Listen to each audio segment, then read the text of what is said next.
Thank you very much. Thank you. Nice crowd. What a good-looking group of people. Well, we have some very, very good news today, and a lot of good things are happening for our country. Please sit down.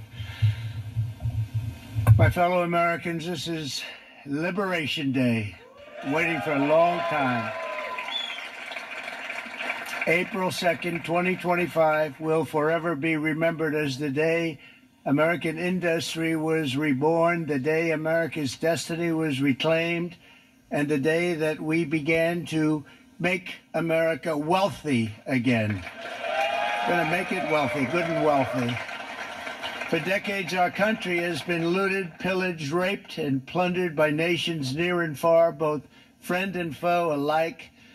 American steel workers, auto workers, farmers, and skilled craftsmen, we have a lot of them here with us today. They really suffered gravely. They watched in anguish as foreign leaders have stolen our jobs, foreign cheaters have ransacked our factories, and foreign scavengers have torn apart our once beautiful American dream. We had an American dream that you don't hear so much about. You did 4 years ago, and you are now, but you don't too often, and for many years and decades even, you didn't hear too much about. Our country and its taxpayers have been ripped off for more than 50 years, but it is not going to happen anymore. It's not going to happen. In a few moments, I will sign a historic executive order instituting reciprocal tariffs on countries throughout the world. Reciprocal, that means they do it to us and we do it to them. Very simple. Can't get any simpler than that. This is one of the most important days, in my opinion, in American history. It's our declaration of economic independence. For years, hardworking American citizens were forced to sit on the sidelines as other nations got rich and powerful, much of it at our expense. But now it's our turn to prosper, and in so doing, use trillions and trillions of dollars to reduce our taxes and pay down our national debt, and it'll all happen very quickly. With today's action, we are finally going to be able to make America great again, greater than ever before.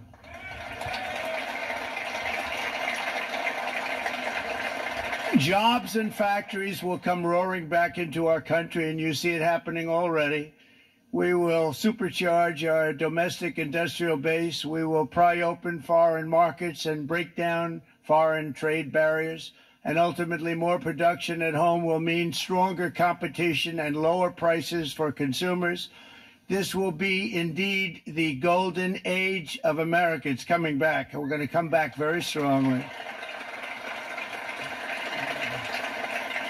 We're pleased to be joined on this momentous occasion by Vice President J.D. Vance. J.D., thank you. Thank you. Thank you very much. Where are you, J.D.? No, that wasn't too hard to find. I was looking, you know, he likes to take a low-key attitude, so usually be sitting right in front. He's gaining a lot of confidence, Mike, isn't it? And nearly my entire cabinet is here, as well as Speaker Mike Johnson, has done an amazing job. And with the great success we had last night in Florida, we have a majority of 7. And 7's like a lot when we had it at 1, right? You've done a fantastic job. And many of the members of the House and Senate are with us. Senators, Congressmen, thank you all for being with us. We appreciate it. For decades, the United States slashed our trade barriers on other countries, while those nations placed massive tariffs on our products and created outrageous non-monetary barriers to decimate our industries. And in many cases, the non-monetary barriers were worse than the monetary ones.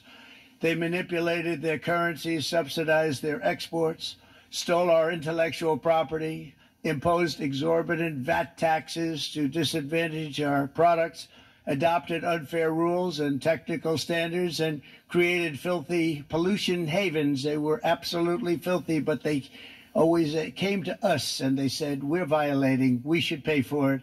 It's all detailed in a very big report by the U.S. Trade Representative on Foreign Trade Barriers.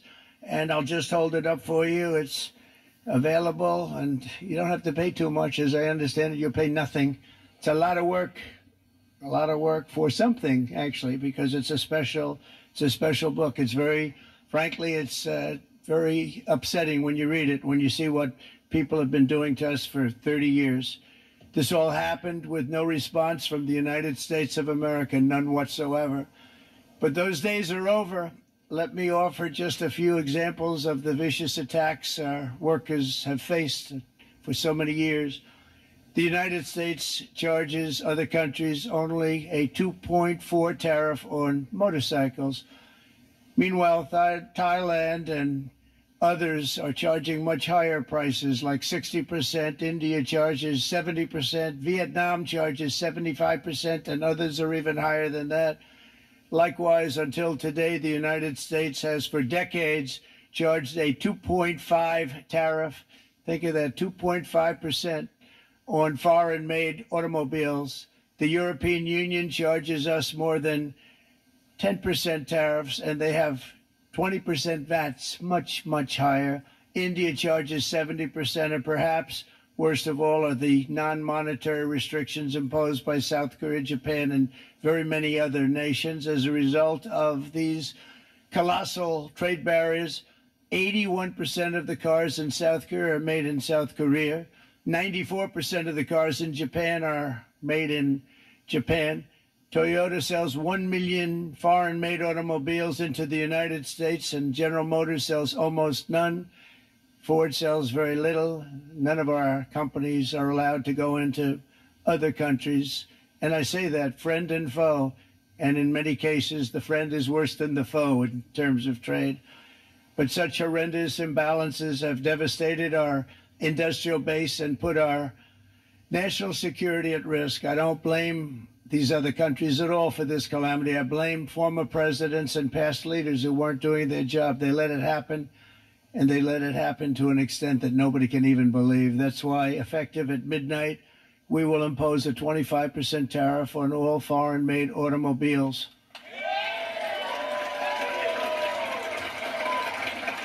Thank you. Brian, I'd like to have you come up here for a second, okay? I just see him sitting. He's been a fan of ours, and he understands this business a lot better than the economists, a lot better than anybody. Brian, say a few words, please, would you? Thank you, Mr. Thank you. President. It's a great honor to have you. Thanks. Thank you, Mr. President.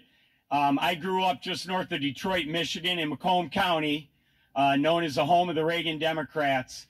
My first vote for president was for Ronald Reagan. I thought that was going to be the best president I ever saw in my lifetime until Donald J. Trump came along. I have watched my entire life, I have watched plant after plant after plant in Detroit and in the Metro Detroit area close. There are now plants sitting idle. There are now plants that are underutilized, and Donald Trump's policies are going to bring product back into those underutilized plants. There's going to be new investment. There's going to be new plants built. And the UAW members, and I brought 20 of them with me, they're sitting right over here. We support Donald Trump's policies on tariffs 100%. So, Mr. President, we can't thank you enough. And in 6 months or a year, we're going to begin to see the benefits. I can't wait to see what's happening 3 or 4 years down the road. Thank you, Mr. President. Thank you so much. Thank you. What a great guy. He got it right from the beginning. He got it before almost anybody else. This group over there, they got it too. And, you know, we won the state of Michigan. We won almost all of them. But we won Michigan by a lot, and I want to just thank you all. The auto workers were fantastic. The Teamsters were fantastic. Everyone was pretty good, I will tell you. Thank you very much. I appreciate it. You're going to be very happy very soon, and you probably see what's happening with all of the, not only car companies, but car companies in particular. See it with all of the ones they're moving, they're announcing day in, day out. You're seeing it. Nobody's ever seen anything like that. With today's actions, we're also standing up for our great farmers and ranchers who are brutalized by nations all over the world. Brutalized. Canada, by the way, imposes a 250 to 300 tariff on many of our dairy products. They do the first can of milk. They do the first little carton of milk at a very low price, but after that it gets bad, and then it gets up to 275, 300%. So when they're figuring what's Canada charging, they say, oh, about 2%, 3%. But take a look at what happens down the road. When you look a little bit, it's not a pretty picture, and we don't like it, and it's not fair. It's not fair to our farmers. It's not fair to our country. And with countries like Canada, you know, we subsidize a lot of countries and keep them going and keep them in business. In the case of Mexico, it's $300 billion a year. In the case of Canada, it's close to $200 billion a year. And I say, why are we doing this? Why are we doing this? I mean, at what point do we say you got to work for yourselves, and you got to? This is why we have the big deficits. This is why we have that amount of debt that's been placed on our heads over the last number of years, and we're really not taking it anymore. Through non-tariff barriers, the European Union bans imports of most American poultry. You understand? They say, we want to send you our cars, we want to send you everything, but we're not going to take anything that you have. Australia bans, and they're wonderful people and wonderful everything, but they ban American beef, yet we imported $3 billion of Australian beef from them just last year alone. They won't take any of our beef. They don't want it because they don't want it to affect their farmers. And you know what? I don't blame them, but we're doing the same thing right now, starting about midnight tonight, I would say.